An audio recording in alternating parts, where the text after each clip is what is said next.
Welcome, honor students. Today we're going to cover the last section of 16 in which we will be tested on Thursday. So we're going to do 16.2, the concentration of solutions.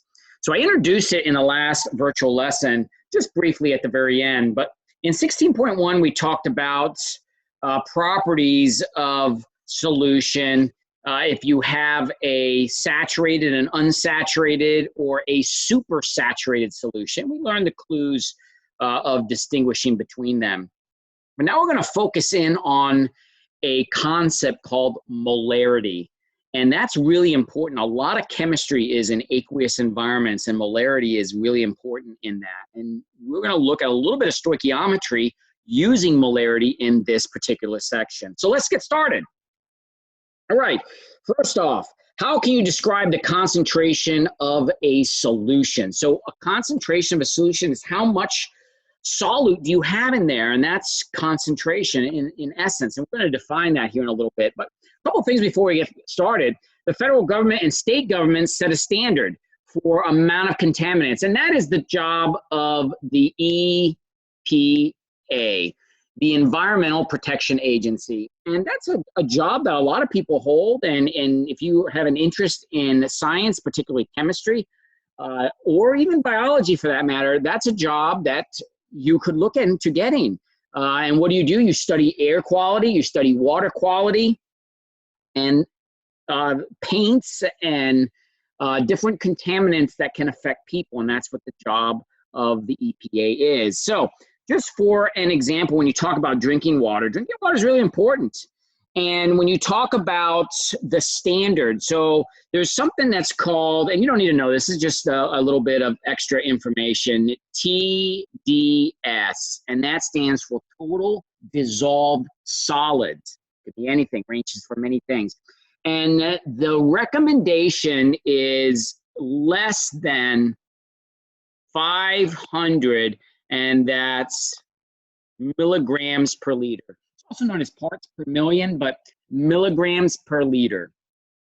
Less than 500 is what they're looking at. If you talk about something that is highly toxic, and you've heard me mention this before, lead. So if we talk about lead, and you don't need to know this either, but lead, the standard for that, because it is very toxic, is less than 15 micrograms per liter. So you're talking about total dissolved solids. If it's at 500 milligrams per liter or less, it's deemed acceptable. But if you break that down into what are those dissolved solids, and you find that it's actually lead, it has to be, and this is an EPA standard, or it's just classified as undrinkable. It has to be less than 15 micrograms, very small. That's 10 to the negative 9. So it's a very small number, grams per liter. So that's just a little bit about EPA and standards that are, and this is drinking water. Molarity, that's what we're going to be talking about here. How do you calculate molarity of a solution? So molarity is a number with this capital M behind it.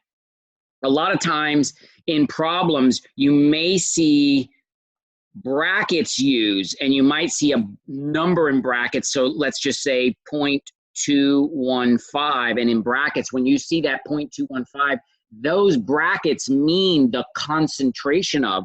So that 0.215 could be actually written as that. So those are just some things that are acceptable ways of showing concentration. But we're going to focus on this right here, molarity. You may catch me writing it in brackets because I'm used to doing that, but nevertheless, molarity with a capital M is what we're going to talk about, how to calculate molarity. And just as a quick, what I had talked about in the last virtual lesson, it is moles per liter, moles per liter, moles of solute in liters of solution. That's how you calculate molarity. All right, so let's get a few terms here. So concentration. Please get these in your notes. These terms are very important. Concentration of a solution is a measure of the amount of solute that is dissolved in a quantity of solvent. and a quantity of solvent in liters, concentrations in liters.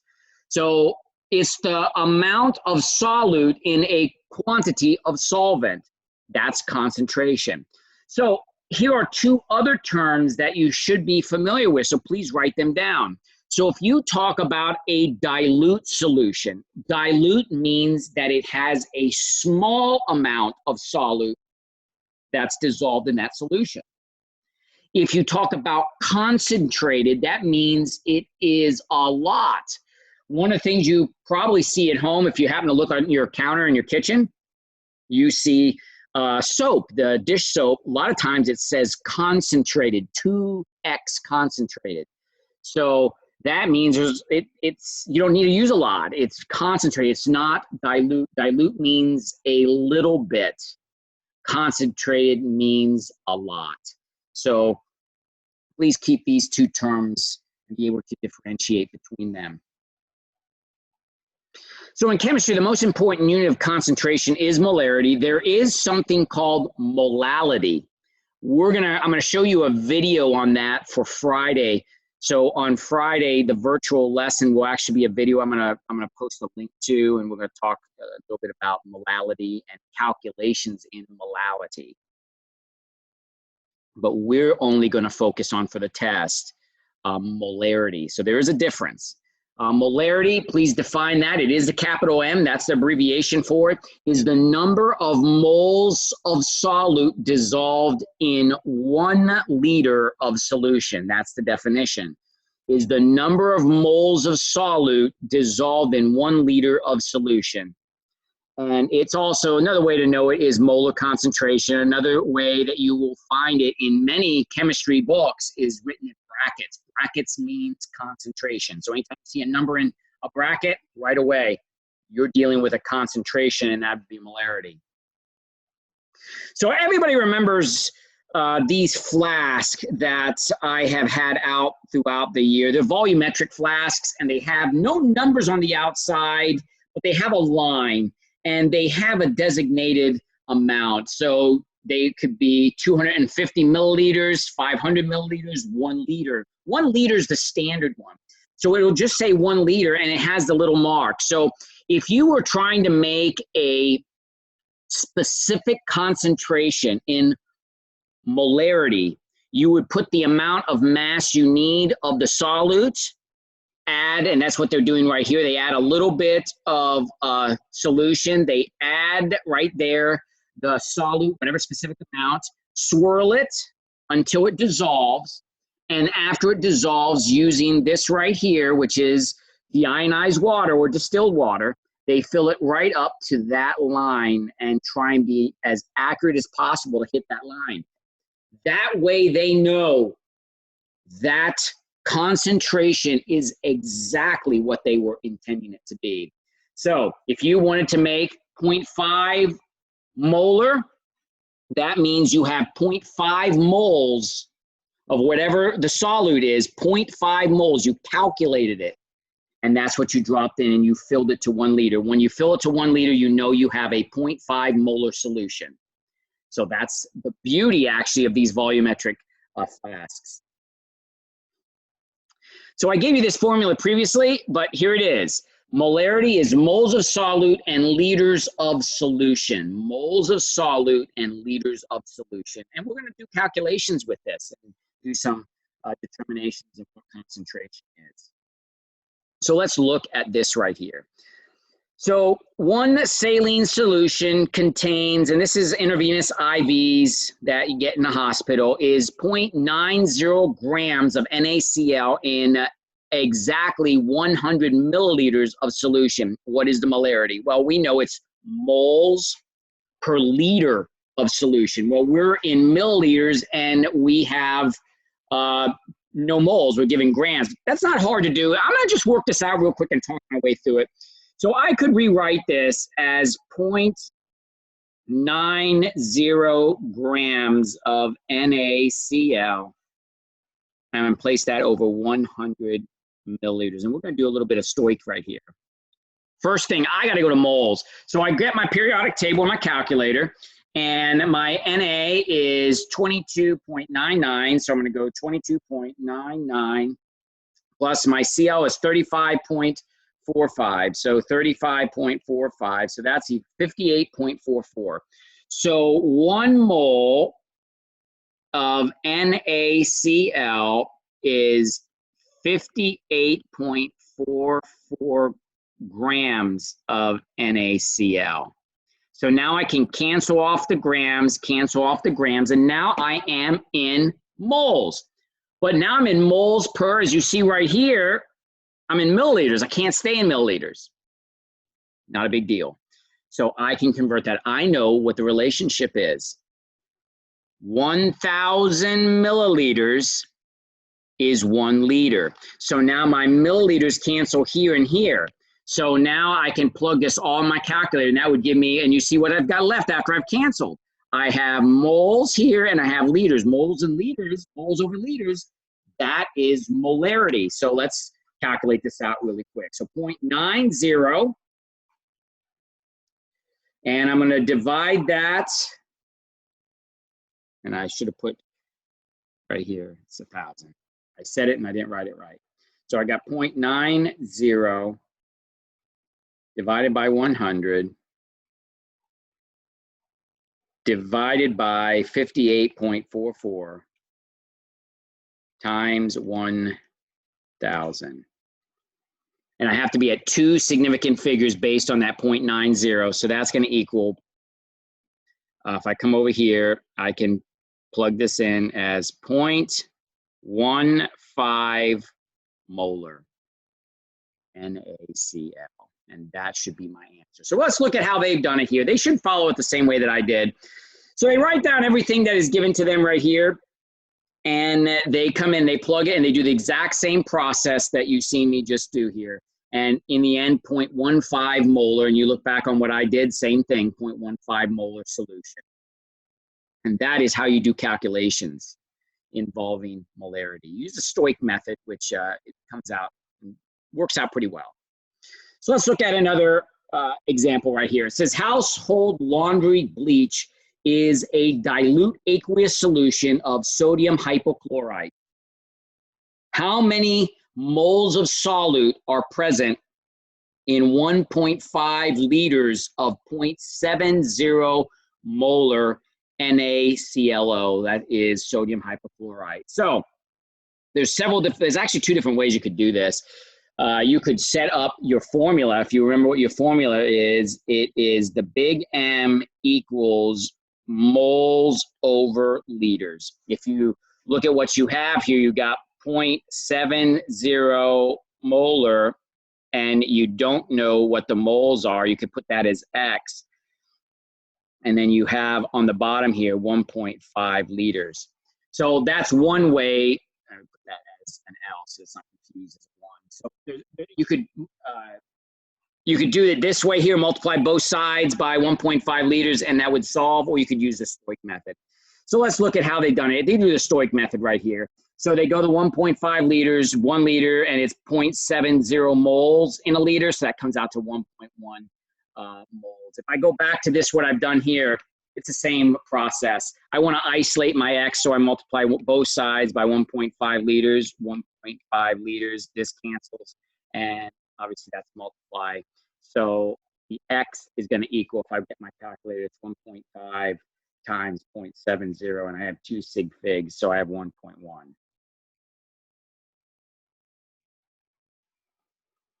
And when you come back here, that's the same thing that they got. So it's 2 ways you can do it when you're going to calculate like that. The stoic method, or just plugging into the molarity formula.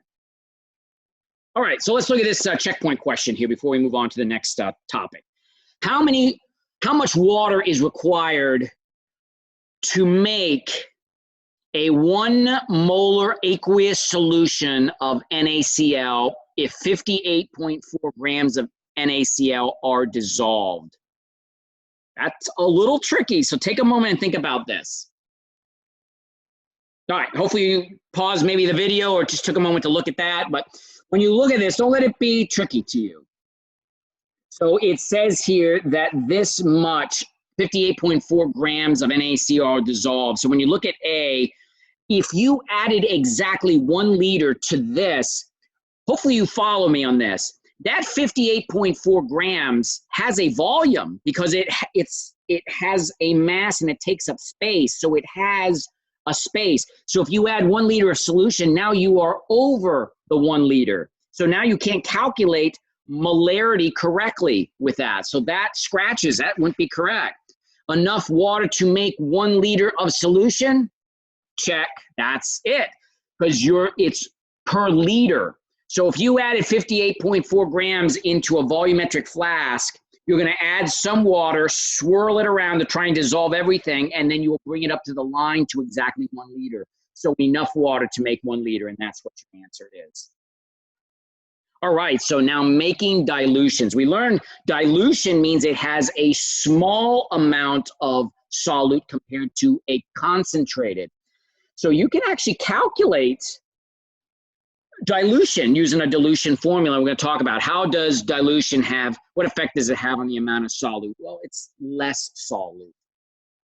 So when you look at this picture that we have right here, you see this substance, probably just by looking at the color, it's copper 2 sulfate. You see this beaker and you see a small amount, and it has sort of a rich royal sky blue to it. When you look at this container here, notice it's not quite as rich of a color, which should trigger to you that it's diluted. Diluted means water's been added. So look at the difference in the volumes. This is up here is about 325 liters compared to over here about 75. So a lot more volume. That would tell me just by the color, I don't have any numbers to look at, this is dilute, this is concentrated. And that is what we're going to be talking about. So diluting a solution requires a number of moles of solute per unit of volume, but the total number of moles did not change. So let's go back to this picture right here. Let me just throw out a number here. Say in here, this was copper 2 sulfate, and I added, and let's just say here, I added, let's just say 15.2 grams, 15.2 grams. So I added 15.2 grams. Hopefully you understand that in this right here, in the diluted, there is still 15.2 grams. I didn't take away any of the solute. I just added more volume of solvent to it. So another way you could put that is the moles in this concentrated solution is the same as the moles here. The only thing that's changed is the molarity change because the volume increased in this side here. But the moles are the same. You didn't add any more solute or you didn't take any out. Please keep that in mind. So that's what this is trying to let us know right here. This is important.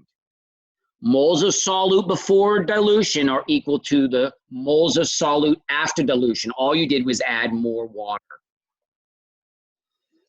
So the definition of molarity can be arranged to solve for moles of solute. So let's look at this formula I gave to you earlier. So if we go moles of solute equals molarity times liters, all we did was go liters on this side. And I did that in one of the ways I solved just a second ago. I can cancel that off, and that's what I get right here. That's what you see here. So this brings me to my dilution formula. And here it is. So I set up moles of solute as M1V1 equals M2V2. So the moles do not change, and that's why you can use this particular dilution formula. Unfortunately, just because of time, we're not going to get to use this in a great extent, but if we were to get into the acids and bases, as long as we are dealing with a strong acid or a strong base, doesn't matter if the other one's weak, we would use this dilution formula to carry out calculations with monoprotic, diprotic, and triprotic acids. And unfortunately, I won't be able to teach you that in this semester, if you take AP Chemistry, I will teach you the use of this. So once again, I have my before and my after. So I could have a stock highly concentrated solution on one side, and I can have on the other side my dilution of that stock solution. So let's look and see what is being said here. So first off, M1 and V1 are the molarity and the volumes of the initial. M2, V2 are of the diluted solution, and that's really important. So let's look at what this young lady here is doing. A student is preparing 100 milliliters of 0.40 molar magnesium sulfate from a stock solution of 2 molar. So you know what the dilution needs to be. It needs to be 100 milliliters right here of 0.4 molar. So that's going to go on one side. On the other side, you have your concentrated, so you don't know the volume that you need. So you just have V times the 2 molar. So she measures out 20 milliliters of the stock with a 20 milliliter pipette, transfers the 20 milliliters to a 100 milliliter volumetric flask, and carefully adds. How did she come up with that? She did calculations using the dilution formula. All right, so let's look at a calculation here. How many milliliters of aqueous 2.0 molar magnesium sulfate solution must be diluted with water to prepare 100 milliliters of aqueous 0.4 molar magnesium sulfate? So the first thing you're going to always do is you write down everything you know, and in these dilution formula, you go M1 V1 equals M2 and V2. In this case here, we want 100 milliliters, so we have 0.400 molar, and we want 100 milliliters.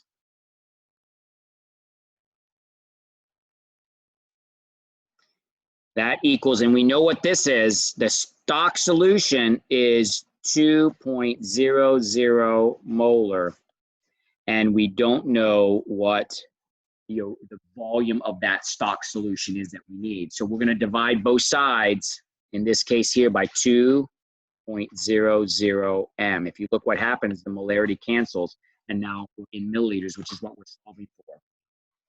All right. So if I do this right here, I'm going to go 0.400 times 100, and I'm going to divide that by 2.00, and I'm going to have 20, so 20 milliliters. So let's see how many significant figures I need. So my volume 1 equals, and I have 3 sig figs, so 20.0 milliliter. So before I go on, let me just make sure if you understand something. When you use the dilution formula, you can use liters or milliliters. It does not matter.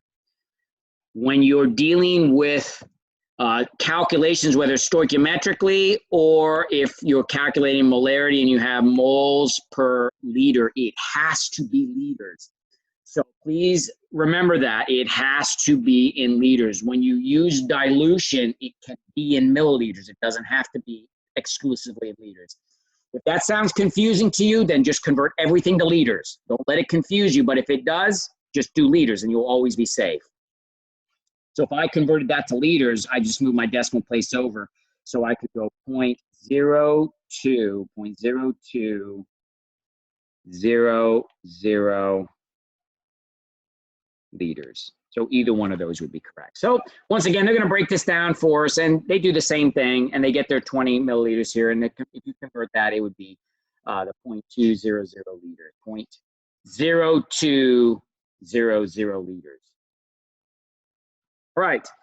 So here we have 100 milliliters of 3 molar copper sulfate pentahydrate. Solution is diluted to 500 milliliters. What is the concentration of the diluted solution? Take a moment, pause the video, and try that out.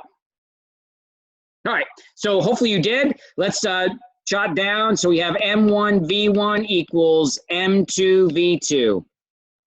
So we have our dilution here. So we have 0.300 molar. and we have 100.0 milliliters. And our original is 500.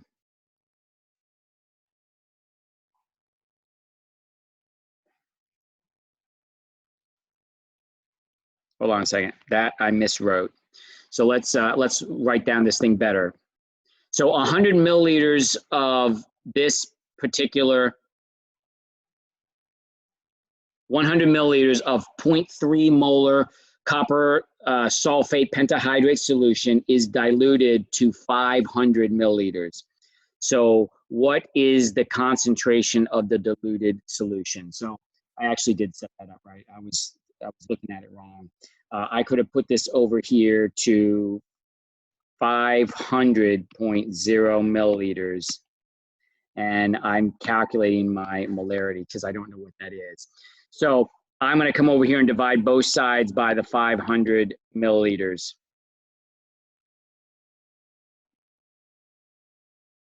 And that cancels here. Milliliters cancel. So I'll get my molarity here in a second. So I go 0.300 times 100 divided by 500. And that's going to be, I'm going to go all the way down to my new concentration is going to equal 0.06, and there's 3 significant figures. And that is M. That's my new molarity. So if you look, and that's the same thing that they got as well. Okay, so I apologize for that cross off right there.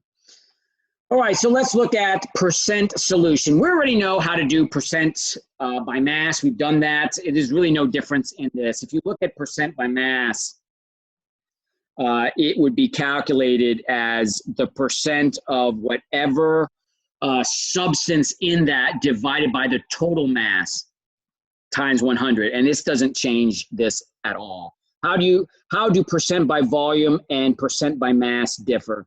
So it would be, if you talk about volume, it'd be V to V and M to M. So if you talk about volume, it is the volume of solute divided by the volume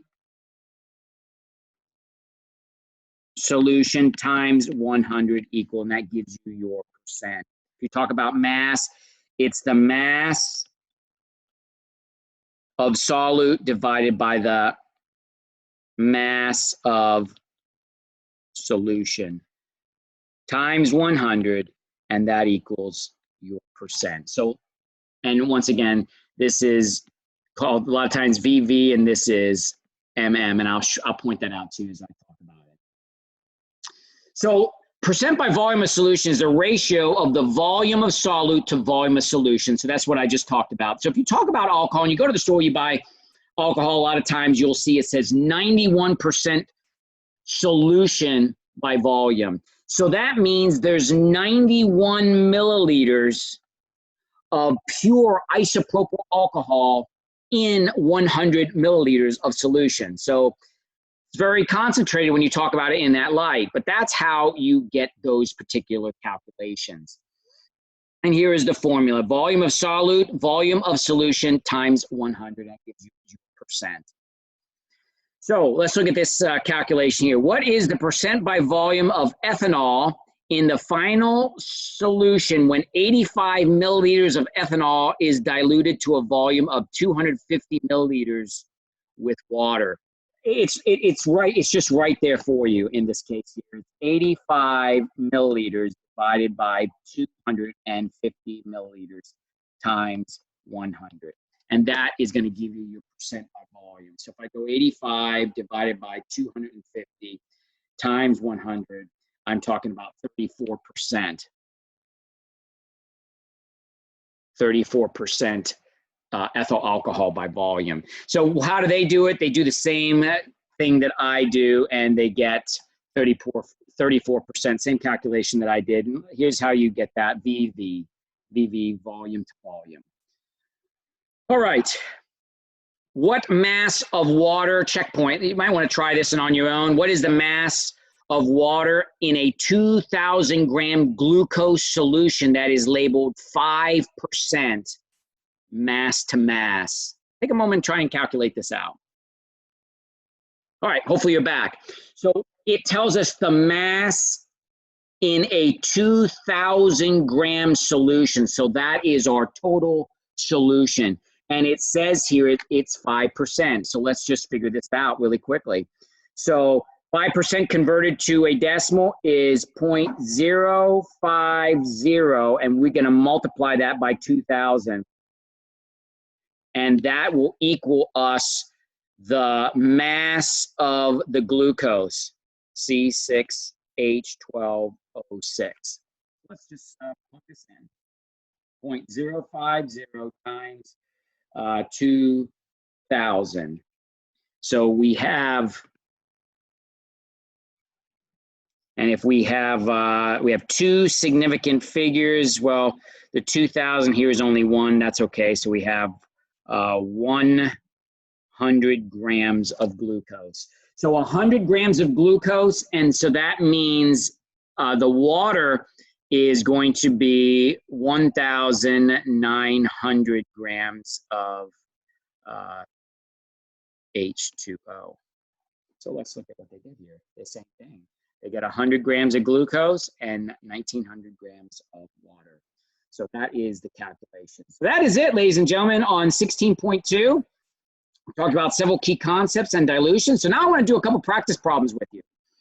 So you might want to stop, look at the problems, stop the video, work them out, and then watch me work them out and see how you came along with them.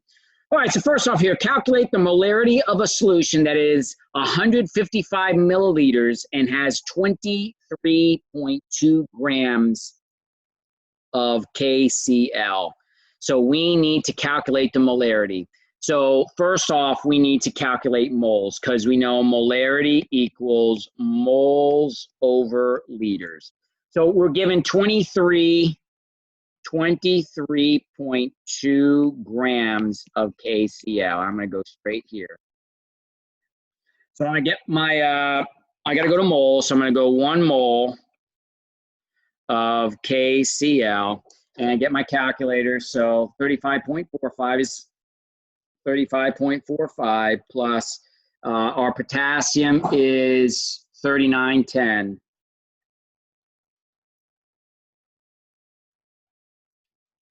$74.55. So I have 74.55 grams of KCl. All right. Now, and I can just keep it in the stoic method and just put that 1 over, and this right here, convert that, so it's 0.155 liters, and that will equal my concentration. So let me plug this in, 23.2 divided by 74.55, and that is 0.311, and divide that by 0.155. So I have 3 significant figures.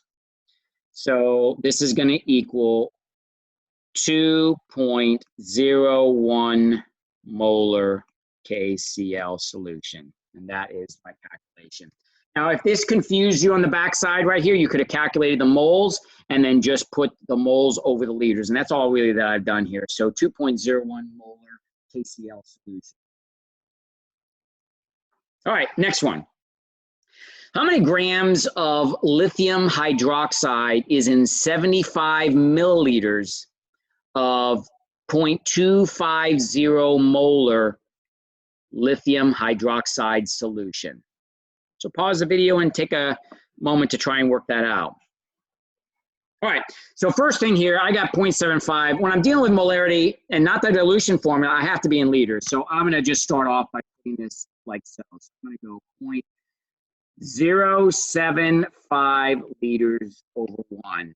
My next step is I have this right here, which tells me it's 0.250 moles of lithium hydroxide in 1 liter. 1 mole of lithium hydroxide is blank grams of lithium hydroxide. So I got to do some calculations here. So let me get my calculator. And I have lithium, which is 6.941 plus my oxygen plus, so I come out to 24.00 if I round it to the 4 significant, I'll just stay with 4 significant figures and round it at the end. So 23.95 grams. So let's calculate this. So I got 0.075 times 0.250 and multiply that by 23.95, and that equals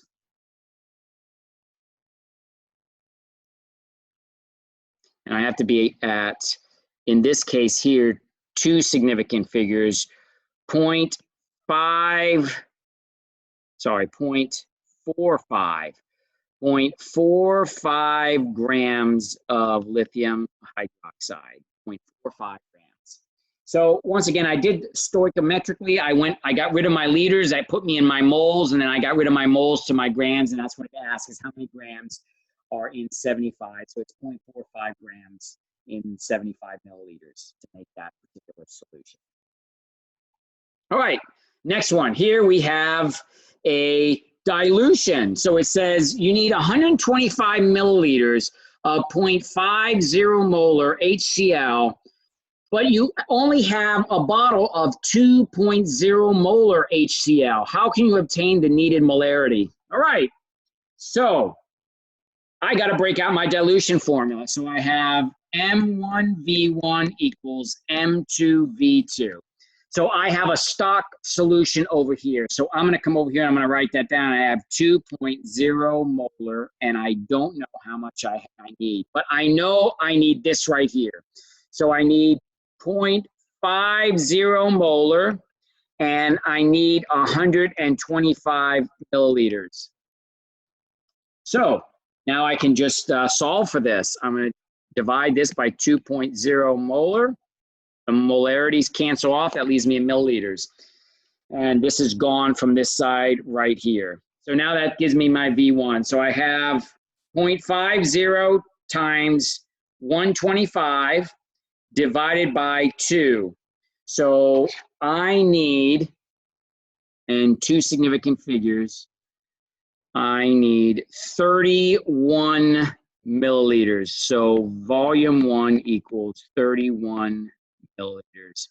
So how would I do this? I would take a flask and add 31 milliliters of 2 molar HCl and then add water to bring it all the way up to 125 milliliters. That's how you would do this dilution in a lab. You'd add the stock solution into a large graduated cylinder, 31 milliliters of it. And then you would add enough water to bring it up to the 125 milliliters. And then that tells you you have your 0.5 molar solution. All right, that is it. We talked about these formulas. On the test, you can write these formulas down. I'm not going to make you memorize them. You can write them down on a sheet and have them there with you. You just have to know how to use them. And we had several vocabulary terms. So ladies and gentlemen, that is it on 16.2. Thank you for watching and taking good notes. I have some bell work the next 2 days applying these concepts. So thank you for watching. Go in peace.